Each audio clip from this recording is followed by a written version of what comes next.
My name is Sophie Callahan. I was 24 when I finally understood that disappearing from a family isn't always a choice. Sometimes it happens so gradually that, by the time you notice, you've already faded from the picture. The morning my younger brother graduated, the house was filled with the comforting smell of cinnamon rolls and freshly brewed coffee. My mother moved from room to room, humming softly as she tied blue ribbons around small gift boxes. My father barely looked up from his phone, smiling at messages from relatives who couldn't wait to celebrate. Meanwhile, I stood quietly in the kitchen doorway, holding a photo album I'd spent weeks putting together, wondering where, if anywhere, I fit into the day.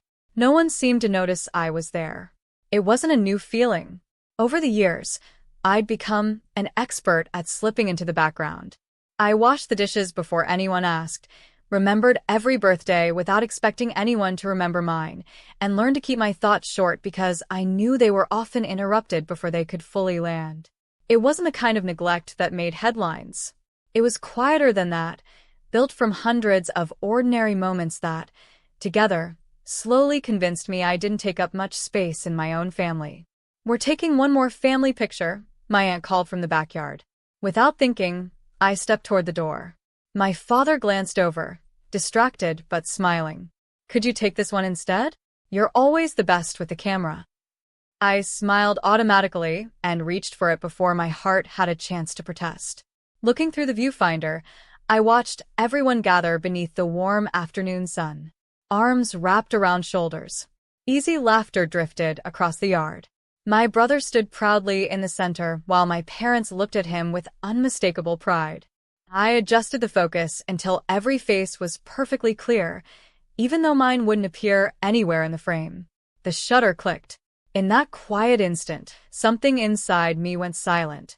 Later that evening, I noticed the printed photograph resting on the dining table. My mother picked it up carefully, her fingertips brushing across the glossy paper as she smiled. "This is exactly how I wanted us to remember today," she said softly. I looked at the picture for a long time. It was a beautiful family portrait. The heartbreaking part wasn't what it showed. It was what it didn't. Anyone who looked at that photograph would believe our family was complete, never realizing that the person who captured the moment had been missing from it all along. For years, I searched for reasons instead of answers. I told myself there had to be an explanation. Maybe my parents were carrying more than I could see. Maybe my brother genuinely needed more attention. Or maybe I'd made the mistake of always appearing strong, convincing everyone that I didn't need the same care because I never asked for it. Those thoughts became a kind of comfort. As long as I believed there was a reason, I could keep believing things might change. So I did what I'd always done. I kept showing up. When my father forgot to pay a bill, I quietly handled it without expecting a thank you. When my mother came down with the flu, I spent 3 nights sleeping on the living room sofa so she wouldn't have to climb the stairs alone. I never missed a birthday, a promotion, or a family milestone.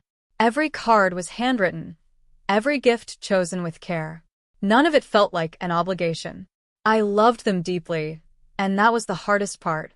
Love has a way of whispering that maybe one more act of kindness, one more sacrifice, or one more quiet effort will finally be enough to earn the place your heart has always wanted.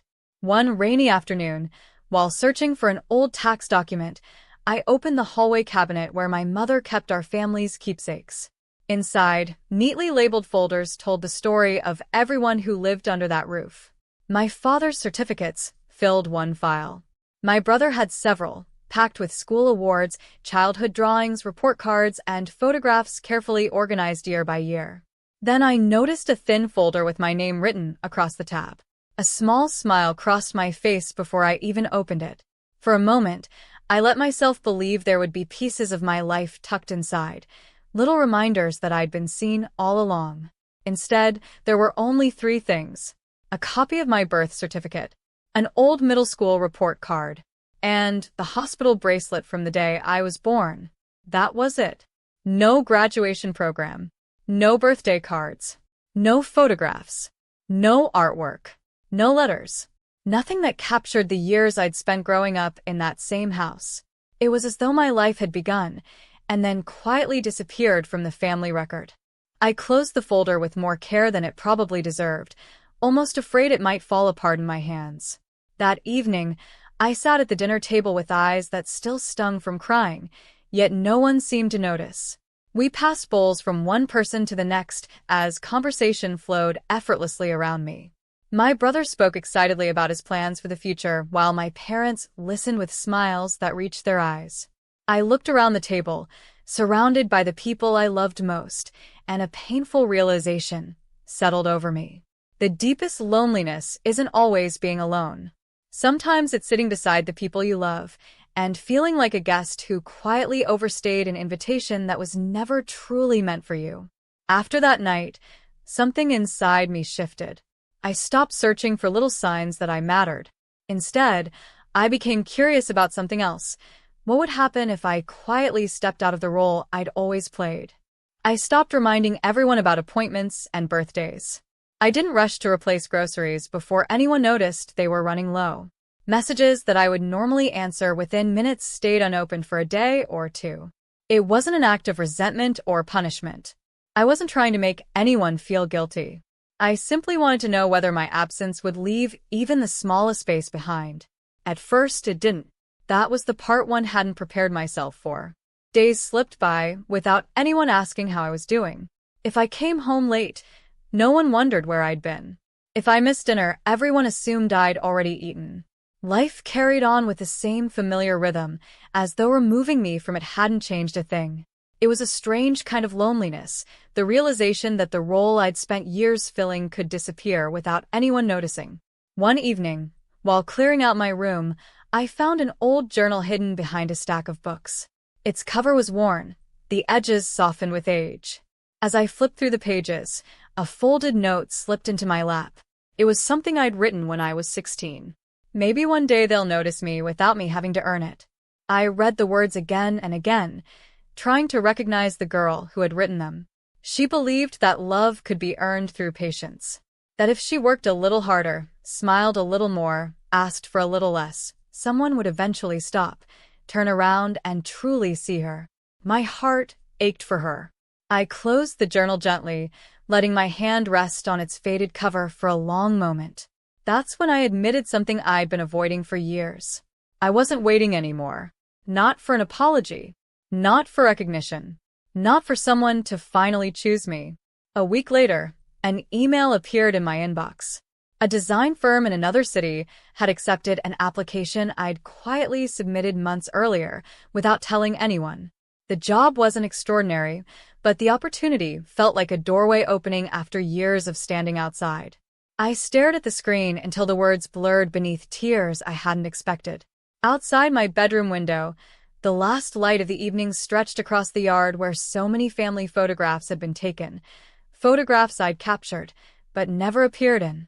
I took a slow breath. Then, without overthinking it, I clicked accept.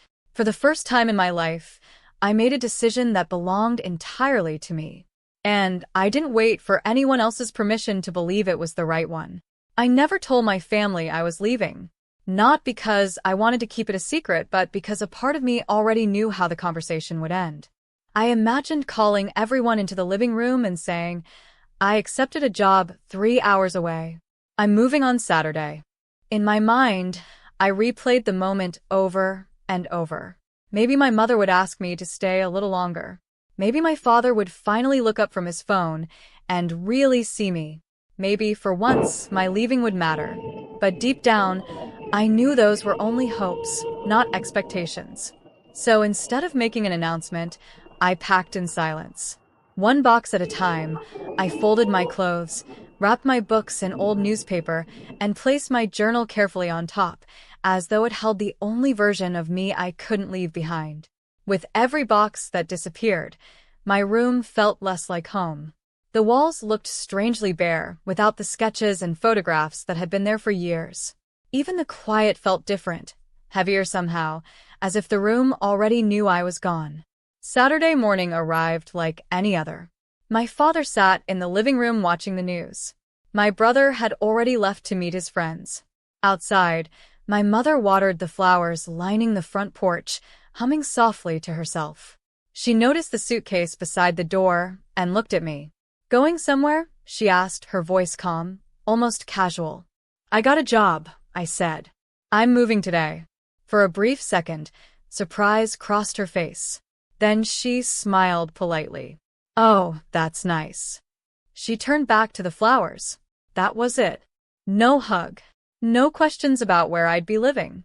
No, when will you visit? No, are you okay? Only the quiet sound of water soaking into the soil while the morning sun warmed the porch beneath our feet. I carried the last box to my car and stood there for a moment before closing the trunk. I looked back at the house one final time. It was still warm, still familiar, still looked exactly the way it always had. And somehow, it seemed completely unchanged without me. That's when the truth finally settled in. It wasn't that my family wanted me to leave. It was that they hadn't realized I was leaving at all. As I pulled out of the driveway, tears blurred the road ahead.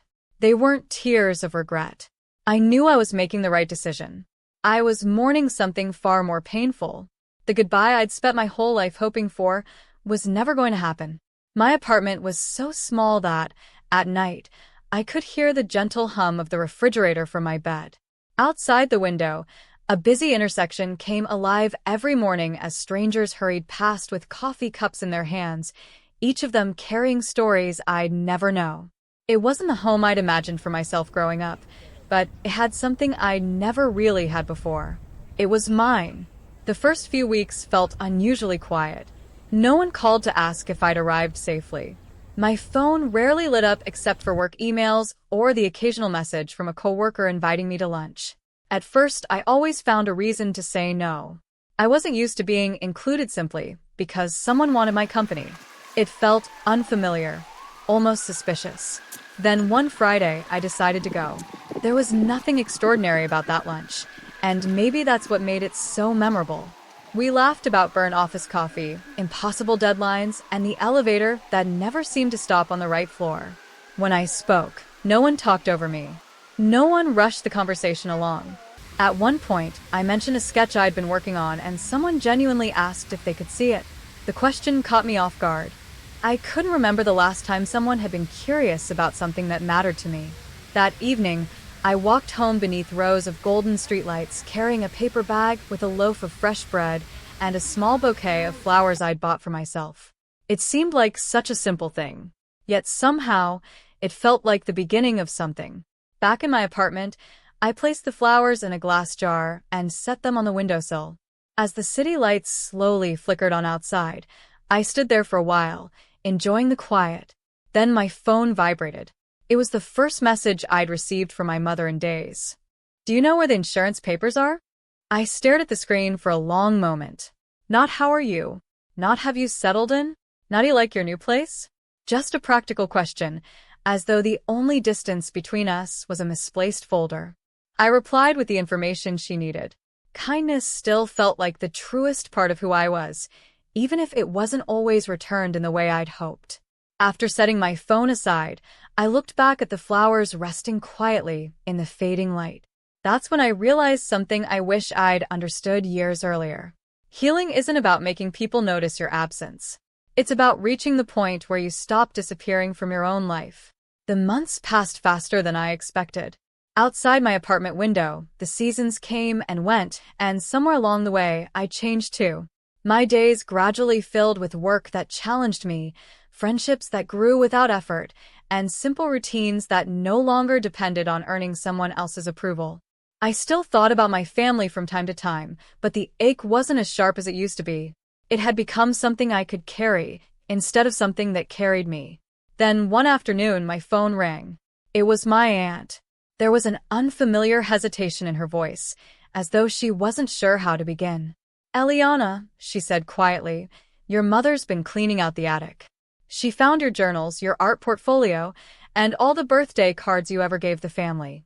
She had no idea you'd kept copies of them. I closed my eyes. Those boxes had been tucked away years earlier because there had never seemed to be space for them anywhere else in the house. A few days later, my mother called. When I answered, neither of us spoke for several long seconds. The silence wasn't uncomfortable.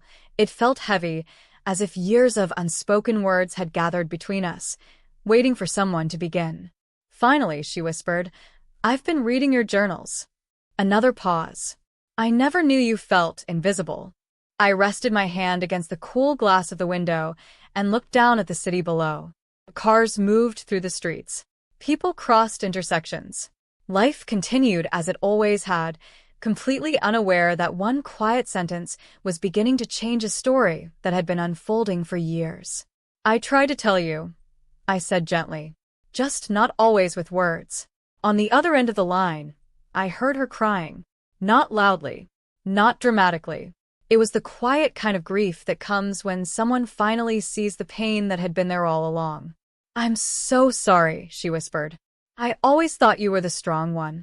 I convinced myself you didn't need us the way your brother did." For years, I'd imagined hearing those words.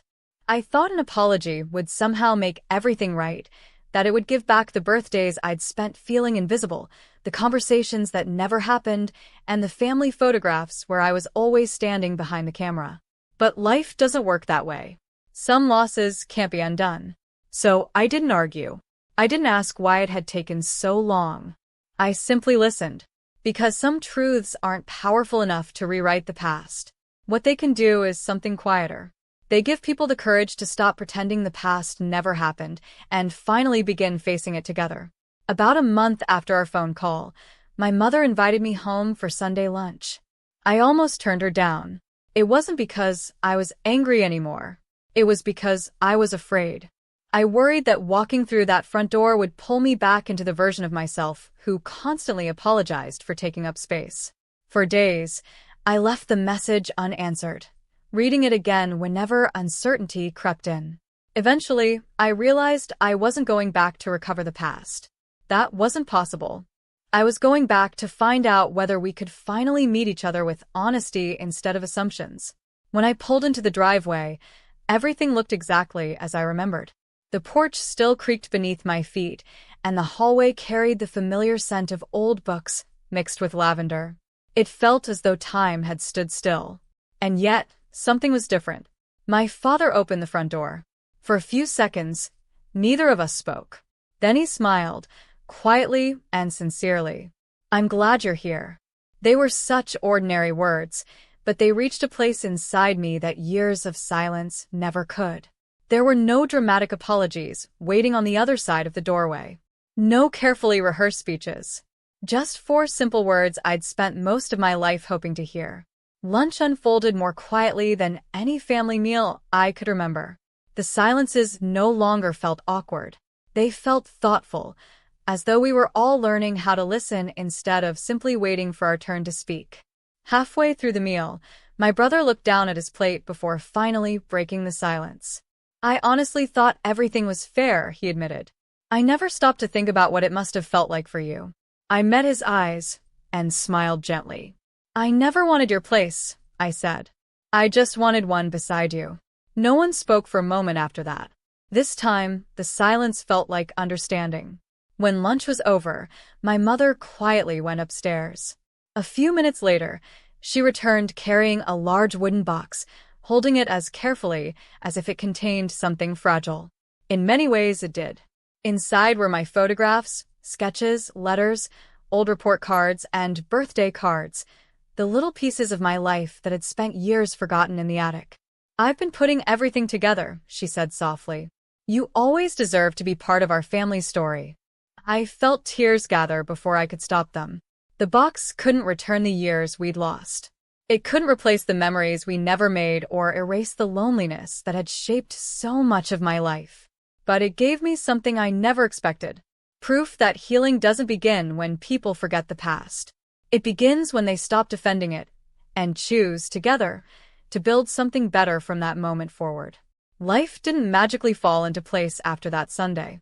There were still awkward phone calls, birthdays that felt a little uncertain, and conversations that sometimes ended in long, thoughtful silences. None of us knew how to make up for the years we'd lost, and maybe we never truly could. Over time, I realized that healing isn't a single moment of forgiveness. It's a quiet collection of choices people make over and over again, even when it's uncomfortable. Little by little, my parents began visiting my apartment every few months. They admired the paintings hanging on my walls, asked about the projects I was working on, and stayed long enough for coffee instead of rushing out the door. My father, especially, started asking questions he'd never asked before. "What are you working on these days? Are you happy here?" They were simple questions. Questions most daughters probably hear all the time. But to me, they meant everything. One afternoon, my mother handed me a framed photograph. I looked at it and couldn't help but smile. It wasn't one of those perfectly arranged family portraits. No one was looking at the camera. My brother was laughing at something just outside the frame. My father had turned his head mid-conversation, and the wind had blown my hair across my face. It wasn't perfect. It was real. And for the first time in my life, I wasn't the one holding the camera. I was part of the memory. Somewhere in my parents' house, that old family portrait still exists. The one where everyone smiles while I'm missing from the frame. I don't know where they've put it now, and honestly, I don't feel the need to ask. It reminds me of someone I've left behind. The greatest change wasn't that my family finally realized what they'd overlooked. It was that I stopped waiting for someone else's recognition before believing in my own worth. Looking back, I think that's the quiet truth so many families struggle to say out loud. Love can't fully grow where someone constantly feels unheard or unseen. But when people choose to listen, with humility, honesty, and the courage to face what they've missed, something remarkable becomes possible. Not a life without regret. Those years will always be part of our story. But regret can become understanding. Silence can become conversation. Distance can slowly become connection.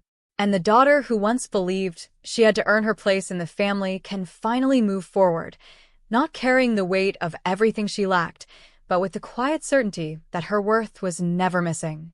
She simply had to see it for herself first. Thank you for spending these moments with me. If this story resonated with you or reminded you of a time when you felt unseen, I hope you leave with one simple truth. Your worth has never depended on how much attention or validation you receive from others. Sometimes the most courageous thing you can do is create a life where you no longer need anyone else's permission to know that you matter. If this story spoke to your heart, I'd truly appreciate it if you gave this video a like, shared it with someone who might need to hear these words today, and subscribed for more heartfelt stories about healing, resilience, and rediscovering your own voice. And before you go, I'd love to hear your story. Have you ever felt invisible to the people you loved? What helped you find your way back to yourself? Share your thoughts in the comments. I read them, and you never know who might find comfort in your words.